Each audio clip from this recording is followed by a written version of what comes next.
Break के बाद दर्शकों का स्वागत है। योजना आयोग के उपाध्यक्ष मनटेंग सिंह आलूवालिया ने कहा है कि वृद्धि दर में 8% का लक्ष्य है और लक्ष्य की प्राप्ति के लिए राज्यों का सहयोग जरूरी है। योजना आयोग के उपाध्यक्ष ने कहा है कि 7% वृद्धि दर सम्मानजनक है। उन्होंने कहा कि चाइना ने भी वृद्धि दर डबल डिजिट तक पहुंचाने के लिए 3 दशक का लक्ष्य रखा है, लेकिन बढ़ती आबादी और आंतरिक समस्या के चलते वहां पर भी समान दर तक पहुंचना मुश्किल लग रहा है। आलूवालिया ने कहा कि 8% की दर से विकास के लक्ष्य को पाने के लिए राज्यों का सहयोग मिलना जरूरी है। उन्होंने कहा कि बेशक योजनाओं में अनिश्चितता है, लेकिन फिर भी प्रायोगिक तौर योजना बनाई जा रही है। Optimal action by the center has to be accompanied by very solid action by the states. Now, we have a large number of states and they are typically of varying persuasions. Obviously, every state won't get everything right, but clearly the 8% projection sort of implies that a fairly large number of states will do what needs to be done in their area.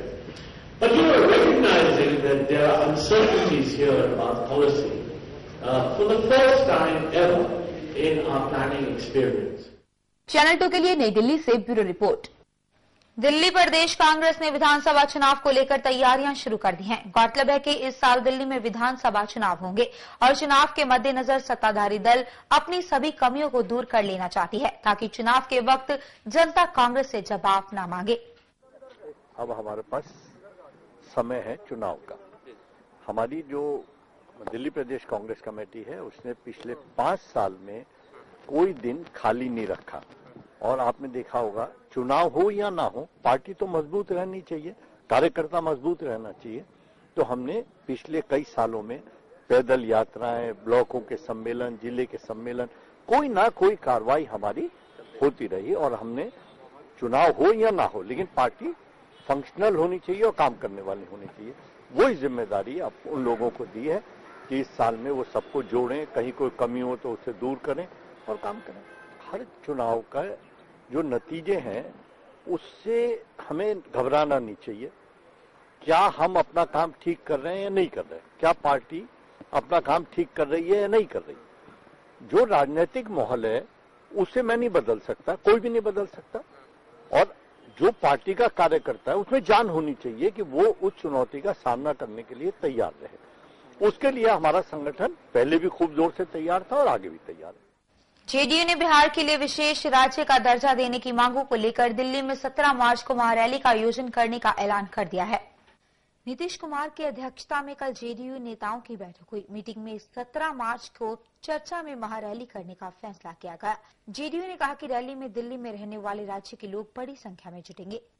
साथियों से विचार विमर्श के बाद यह तय किया गया और सर्वानुमति से सबका हाथ उठा करके जितने लोग आज की बैठक में शामिल थे, क्योंकि एक विस्तारित बैठक और पार्टी के सभी विंग के लोगों की बैठक, पदाधिकारियों की बैठक थी, तो निर्णय किया गया कि 17 मार्च को रामलीला मैदान में एक बड़ी रैली बिहार के इस विशेष श्रेणी के सवाल पर आयोजित की जाएगी। जेडीयू ने पी चिदम्बरम के राज्यसभा में दिए गए भाषण का भी स्वागत किया, जिसमें वित्त मंत्री ने कहा है कि बिहार जैसे राज्यों के लिए स्पेशल स्टेटस की कसौटी में बदलाव जरूरत है। और जो बिहारी दिल्ली में रहते हैं सभी से उन्होंने आज इसके माध्यम से आग्रह किया कि हमारी इस रैली में भारी संख्या में लोग जुटे।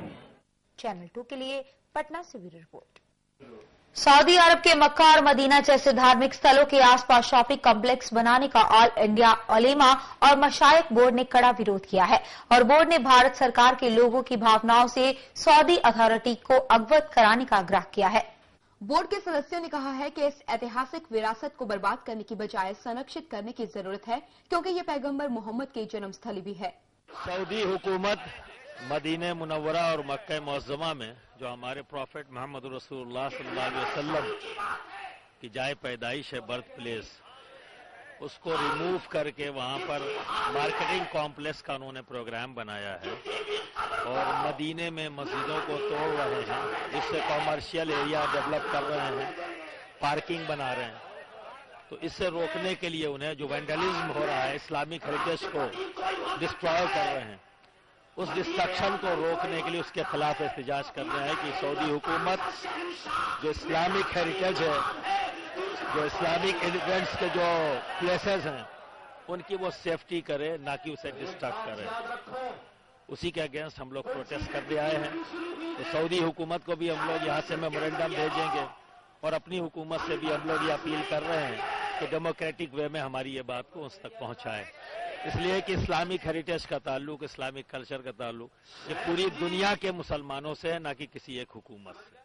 बोर्ड ने भारत सरकार से लोगों की भावनाओं को पहुंचाने की गुजारिश की है। बोर्ड के महासचिव ने हज पर जाने वाले आज़मीनों के साथ दुर्व्यवहार के मामले को भी सऊदी हुकूमत से उठाने की मांग की है। भारत सरकार से हम ये मांग कर रहे हैं कि डेमोक्रेटिक पैटर्न पर वो हमारी बात को उन तक पहुंचाए। एक दूसरी चीज, जब हम हज के मौके पर जाते हैं तो हम इंडियन सिटीजन हैं और वहां हमारे साथ बदसलूकी की जाती है और वो अपने फेथ को हम पर बाई फोर्स थोपना चाहते हैं। हम एक आजाद मुल्क के शहरी हैं और वो मुल्क जो सऊदी अरब की खैरात पर नहीं पलता, ये उसका शुक्र है कि हम अपनी मेहनतों से आज दुनिया में जाने और पहचाने जा रहे हैं और हमारा मुल्क दुनिया के सुपर पावर की रेस में है। ऐसे मुल्क के सिटीजन के साथ वहां मिसबिहेव किया जाता है सिर्फ इसलिए कि हम उनके फेथ के नहीं हैं। हमसे बाई फोर्स अपने फेथ के साथ वहां पे जो हमारी सेरेमनीज है, जो रिलीजियस सेरेमनीज हैं, उनको अदा करने में वो हमारे हस्तक्षेप करते हैं और अपने हिसाब से कराना चाहते हैं। बोर्ड का कहना है कि अगर सरकार इस मामले पर कोई कदम नहीं उठाती तो हम समझेंगे कि सरकार हमारी मांगों का समर्थन नहीं करती है और अगर ऐसा हुआ तो हम लोग अनशन पर बैठ जाएंगे।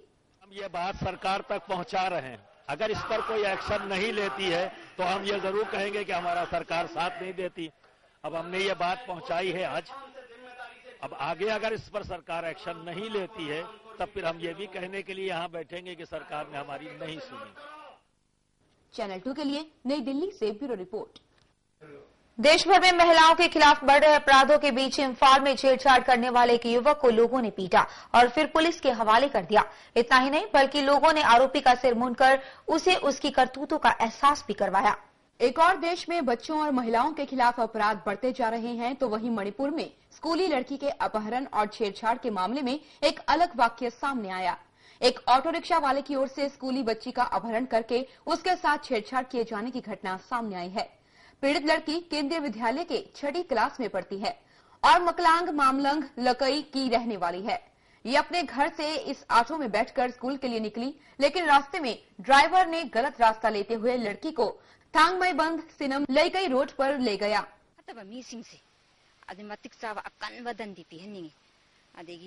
क्लबसिंगसिसु अइना मरकसिदा क्लबसिंगसु जाम थागली लेकाई मैरा पाइबी लेबिरमिबा अकोइबेगी अचेजा हाइनिंगाइ लेतना थागली मोइना कलमद्रगदी अइगी इसासे ngasi लोइगिबि या मखोना कमबिबदेगी मागी असेंगबु पुंसिदु कल्ले अदेगी फत्तबा मिदबना माके मतिक चाबा अकनबा चैराक कलोइना दंदी पिहनबा पा नुपी मचा ओरो नुपा मचा ओइरो स्माना तवरगदी सि फरारोय स्माना तवरगदी फगनी हाइबना सिंगबा कॉर्नर खुतिंगमक्तगी अवेयरनेस प्रोग्राम नाम दरकार लैब्रा खल। गौरतलब है कि आरोपी शराब के नशे में था। वही लड़की अचानक ऑटो से निकलकर मदद मांगने के लिए भागी, जिसके बाद लोगों ने आरोपी की जमकर धुनाई करने के बाद बाल मूंड दिए और बाद में उसे पुलिस के हवाले कर दिया। चैनल 2 के लिए इम्फाल से ब्यूरो रिपोर्ट। फिलहाल रुकेंगे छोटे से ब्रेक के लिए। खबरों का सिलसिला लगातार जारी रहेगा, आप देखते रहिए चैनल 2।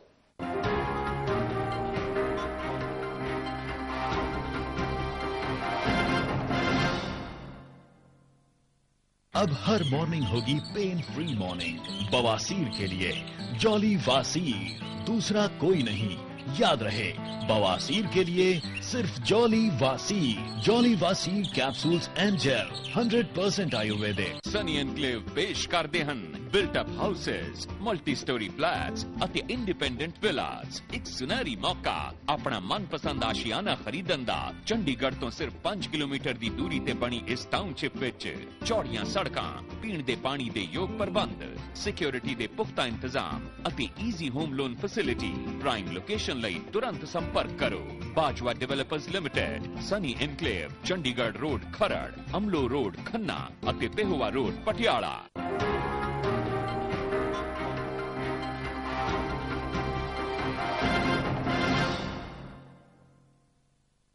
ब्रेक के बाद दर्शकों का स्वागत है। ज्योति मर्डर केस में रामकुमार ने अपना गुनाह कबूल कर लिया है। आरोपी विधायक ने पूछताछ में इस हत्याकांड में शामिल अन्य अभियुक्तों का भी नाम बता दिया है। रामकुमार को अदालत ने 6 दिन की पुलिस रिमांड पर भेज दिया है। ज्योति मर्डर केस में शामिल विधायक रामकुमार को अदालत ने 6 दिन की पुलिस हिरासत में भेज दिया है, मगर इस हत्याकांड में शामिल अन्य आरोपियों की तलाश अभी जारी है। देखिए 7 दिन का रिमांड मांगा उन्होंने और उनके ग्राउंड जो थे, एक तो ये है कि गाड़ी ऊपर से निकाली गई उनके ड्यूटी के, तेलगराज ड्राइवर था गाड़ी का, ट्रक वो उन्होंने रिकवर करने हैं, दोनों उसको अरेस्ट करना है, ट्रक को रिकवर करना है, उदयपुर से रिमांड चाहिए उनको। दूसरा उन्होंने कहा मोबाइल नहीं मिला इसका अभी तक, वो भी रिकवर करना है। तीसरा उन्होंने कहा है कि जो साथी हैं इनके उनको गिरफ्तार करना है। तो मैंने इसको अपोज किया इस बात के लिए कि मोबाइल के लिए, साथियों के लिए जो रिमांड ना दें, क्योंकि ये इनका पहले काम हो चुका है। 6 दिन में यही रिमांड था इसके पहले। रह गई बात ट्रक और उसकी, ठीक है, अगर रिकवरी कोर्ट करती है जस्टिफाइड है तो मिनिमम रिमांड ले। वहीं सरकारी वकील का कहना है कि ज्योति के मोबाइल की तलाश जारी है और ट्रक को भी जब्त करना है, इसलिए उसे 201 की धारा के तहत पुलिस रिमांड पर भेजा गया है। 201 में मांगा गया है। एक जो इसने लड़की की जो लाश थी उसको जो किया ना, ट्रक लेके आना है उदयपुर से, और उसके और बेनिफिट्स जो उसके मोबाइल में जितने और नंबर्स थे उनका भी पता करना। 2 मोबाइल इसके पर्सनल मोबाइल पे और दूसरे। चैनल 2 के लिए पंचकुला से ब्यूरो रिपोर्ट। भारत पर्व और त्योहारों का देश है और सभी त्योहारों का अपना महत्व है। वहीं मकर संक्रांति के मौके पर संगम में भक्तों की डुबकी के साथ ही कुंभ मेले की शुरुआत भी हो चुकी है और यहां पर लाखों लोगों ने एक साथ डुबकी लगाकर मेले को दुनिया के नक्शे पर फिर से एक बार ला दिया है। भारत 330 करोड़ देवी देवताओं के लिए जाना जाता है। यहाँ पर हर धर्म और आस्था से जुड़े लोग सदियों से एक साथ रहते आ रहे हैं। इस मेले से भी हर धर्म की आस्था जुड़ी हुई है और संगम किनारे लगने वाला ये मेला अतुल्य भारत की शानदार झलक पेश कर रहा है। कुंभ एक ऐसा आयोजन है जहां पर भक्तों की भारी भीड़ जुटती है। कश्मीर से कन्याकुमारी तक हमारा देश त्योहारों से भरा हुआ है और कुंभ मेला भी इसी में से एक है। ये मेला एक ऐसा आयोजन है जो गंगा से जुड़ा हुआ है। ये एक ऐसा आयोजन भी है जब संत समाज के करीब आते हैं और लोगों को भारतीय परंपरा से भी रूबरू करवाते हैं। ये जो स्नान शुरू हुआ लगभग सुबह के 2:30-3 बजे से और शाही स्नान लगभग 5-5:15 बजे से, उसमें अभी जो आंकड़े आए हैं, जो आकलन हुआ है 4 बजे तक का, तो लगभग 82 लाख का आया है। ये आंकड़े आपके जो ट्रेडिशनल जो हमारा इंटेलिजेंस का और इनका जो नेटवर्क है, वो जो थंब रूल एस्टिमेट्स जो बनाते हैं, साइंटिफिक एस्टिमेट्स के लिए हम लोगों ने इस बार एक प्रोजेक्ट दिया है गोविंद बल्लभ पंत, जो हमारा इंस्टीट्यूट है सोशल साइंस का। तो आज उन्होंने कुछ एक रैंडम चेकिंग की है कहीं पर अपने स्टाफ को लगा, जैसा उन्होंने मुझे रिपोर्ट किया है, और उसके बेसिस पे वो अगले स्नान में फिर वो डिटेल सर्वे करके फिर वो भी अपना एस्टिमेट देंगे। हिंदू पौराणिक कथाओं से पता चलता है कि इस मामले में संदर्भ अमृत से भरा हुआ है, जो देवताओं और राक्षसों के बाद दूधिया सागर मंथन करने के लिए है और लाखों की संख्या में लोग गंगा, यमुना और सरस्वती के इस संगम पर आते हैं ठंडे जल और धार्मिक नदी में स्नान करने के लिए। हिंदू सभ्यता के अनुसार सूरज और चंद्रमा भारतीयों के आचरण और दिमाग को प्रभावित करता है। चैनल 2 के लिए इलाहाबाद से ब्यूरो रिपोर्ट। दिल्ली पुलिस ने पूरे शहर की सुरक्षा व्यवस्था सख्त कर दी है। इसी कड़ी में गाड़ियों की जांच सहित गाड़ियों से काले शीशों को भी हटाया जा रहा है, लेकिन वहीं दूसरी ओर कुछ कार मालिकों ने इस जांच अभियान से परेशानी होने की भी शिकायत दर्ज करवाई है। बीती रात पश्चिमी दिल्ली के मोती नगर में ट्रैफिक पुलिस ने सभी गाड़ियों की जांच की। पश्चिमी जोन के एडिशनल कमिश्नर वी रंगनाथन के मुताबिक लोग खुद को सुरक्षित महसूस करें, इसीलिए ये काफी महत्वपूर्ण है। उन्होंने कहा कि लोगों को ये विश्वास होना जरूरी है कि पुलिस उनकी सुरक्षा को लेकर कदम उठा रही है। और वेस्ट डिस्ट्रिक्ट में 46 जगह में हमने पिकेट लगा रखे हैं। रात को ये 9 बजे से 2 बजे तक रात को लगाते हैं और अभी तक इस पॉइंट में जो मोमेंट स्मॉल पॉइंट है 25 के करीब चालान किया है और 40 के करीब काले फिल्म का उतारी है और 100 के करीब बसेस वगैरह इन्होंने चेक किए हैं। इसमें एक मैसेज जा रहा है, पुलिस है चेकिंग कर रही है और ऐसे कोई घटना होने नहीं देगी और पब्लिक हमारे साथ दे रही है और पब्लिक काफी कोऑपरेटिव है और जहां पर हम रिक्वेस्ट करते हैं, खुद भी कई लोगों ने अपना फिल्म वगैरह उतार दी है।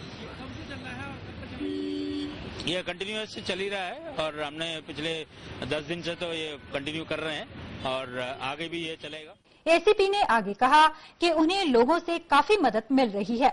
उनके मुताबिक कुछ लोगों ने खुद अपनी गाड़ियों से काली फिल्म हटा दी, लेकिन वहीं दूसरी ओर कुछ लोगों को इससे काफी परेशानी हो रही है और वह पुलिस पर सहयोग नहीं करने का आरोप लगा रहे हैं। एक कार मालिक की माने तो उनकी गाड़ी में लगी फिल्म ISI मार्क का है, जिसका मतलब है सब कुछ साफ तौर पर दिखाई देता है और इसे हटाने की जरूरत नहीं है। उन्होंने कहा कि अगर पुलिस को भरोसा नहीं है तो उसे तथ्यों के बारे में पता लगाने के लिए कार कंपनी से संपर्क करना चाहिए। कंपनी फिटेड है, उसके ऊपर जो फिल्म लगी है उसके ऊपर ISI मार्क लगा हुआ है कि 100% विजिबिलिटी है और एक्चुअली गाड़ी वालों ने ये बात क्लेम किया हुआ है कि इस गाड़ी का शीशा फिल्म कोई नहीं उतारे, इसमें 100% विजिबिलिटी आप देख सकते हैं गाड़ी के अंदर। लेकिन पुलिस का कहना यह है कि ये जो है ये फिल्म चढ़ी हुई है तो उसको उतारना है। पुलिस अगर अपना काम कर रही है, अगर उतारना चाहती है फिल्म उतार, लेकिन लेट मी एक्चुअली वालों से आप ये क्लेम करा दिए कि जो वो क्लेम कर रहे हैं कि इसके अंदर आपको शीशे काले फिल्म उतारने की जरूरत नहीं है क्योंकि ये कंपनी फिटेड है। वहीं एक ऑडी मालिक का कहना है कि उन्होंने इसके लिए कंपनी को 60,000 रुपए दिए हैं और कंपनी ने इसके अनुमोदित होने का दावा किया है। दिल्ली से ब्यूरो रिपोर्ट, चैनल 2। इसके साथ ही समय चला आपसे आगे लेने का नई और ताजा खबरों के लिए आप बने रहिए चैनल 2 के साथ।